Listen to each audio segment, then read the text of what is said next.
Yo, what's up guys? Welcome back to Aksyo TV. So yun, panibagong araw, panibagong video na naman. Panibago na naman ang re-reaction nating video ngayong araw. Ito nga, about na naman sa NBA.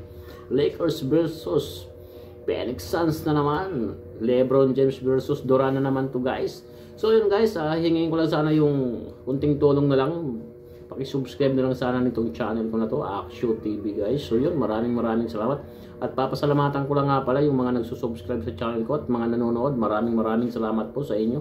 So yun guys, wag na natin patagalin to at bibigyan natin reaction kung ano man mapanood natin dito na video dito sa channel natin, Aksyo TV. Tara guys, let's go guys! Kevin Durant parehas ayaw magpatalo mga bro, pinagda-trash talk pa ni KD ang bench ng Lakers. Nagpakaba si LBJ, binaon sa lupa si Bill. Tawa naman sa Devin Booker sa cha-cha mode ni Bradley Beal.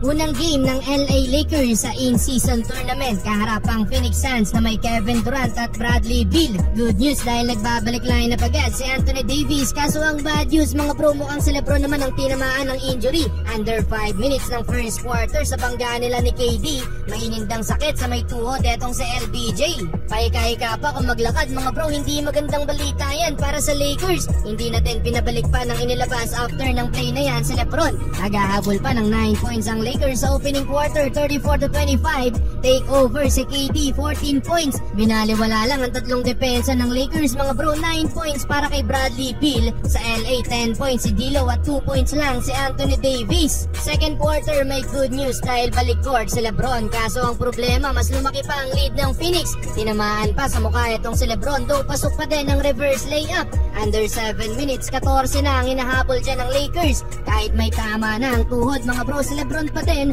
ang gumagawa ng play sa LA. Taas pa ng tinalon dito, na foul pa ni Watanabe. Napatimeout pa ang Suns after ng tres na to ni LBJ. Hindi tuloy mapigilan mapangiti etong si KD kay LeBron. Buong quarter ba naman nagbuhat, 14 points ang kinana ni King James sa second quarter. 39-year-old na pero walang gustong umarang sa fast break. Tamang bully pa kay Grayson Allen, pailing-iling na si LeBron James. Yun nga lang, may bawi sa kabila itong si Bradley Beal. Pinagjaja ang depensa ni Christian Wood. Pasayaw-sayaw pa after ng basket na yan mga bro, 20 na para kay Bill sa first half. Lamang din ng 8 points ang Phoenix Suns, 63-55. Entering the third quarter, grabing butata ang ginawa ni LeBron kay Bradley Beal mga bro, huling-huli ang tira. Tinitigan pa ni LBJ kaso na turnover lang din niya ang bola at nakapuntos pa din naman sa kabila itong si Bill. Pero di kita lang ang laban mga bro, under 5 minutes, 5 na lang ang hinahabol ng Lakers. Pero etong si Kevin Durant, gandang end one basket ang nagawa, pasok pa din ng tira mga bro kahit tumarang pa sa daan etong si Austin Reeves. Take over na din dyan si KD mga bro, 9 straight points, 2 tres at isang and one basket. Pinagda-trash talk pa ang bench ng Lakers. 31 points na para kay Kevin Durant, 27 para kay LBJ. Pero end of third quarter mga bro, 7 points lang ang hinahabol ng Lakers, 96-89. Cam Reddish, buzzer beater 3-pointer. But for the first time ngayong game, lumamang na ang Lakers, solid 11 to nating start. Nagparamdam na din ang opensa ni Hachimura at Austin Reeves. Solid din si Cam Reddish, under 7 minutes, 7 points na ang lamang ng Lakers. Pero nagalit si LBJ sa pinakitang depensa ng Lakers, under 5 minutes, 107-104. Under 3 minutes mga bro, nakipagpalitan ng opensa si Austin Reeves kay Kevin Durant. Pero baba na lang sa dalawa ang inahabol dyan ng Phoenix, 113-111. Sagot ng fadeaway jumper dyan si LBJ mga bro. Under last 2 minutes mga bro, another 3-point shot para kay Cam Reddish, 118-113. Kaya naman dahil dun mga bro, sa huli panalo pa ang LA Lakers. What Yun talagang nangyari pag inuuna yung yabang o ano, Bradley Beal. Ano ba? Ano nangyari sa'yo? Pasayaw-sayaw ka pa dyan. Tingnan mo si LeBron, hindi yan tumatanda. Kalabaw lang tumatanda dyan. O, diba?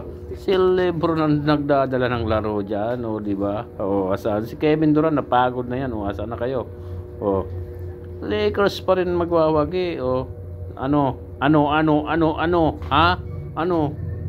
Ano? Yun, Lakers tayo guys eh. Yan ang magaling oh. Asan dapat maglaro pa si Booker? Alam mo naman na anong mangyayari sa inyo dyan. Tustahin kayo yan.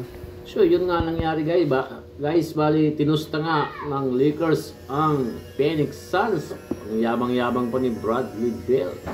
O, di ba? Dapat maglaro pa nga si Devin Booker para makita talaga ang nahanap nila sa Lakers. Lakers lang pala kalapat nila. So yun guys, at bago ang lahat guys, bago magtapos ang video natin sa araw na ito, sana masubscribe ito yung channel ko. Maraming salamat guys, Arkshow TV. So yun guys, hanggang dito lang ang vlog natin ngayon. Maraming salamat guys. Peace out.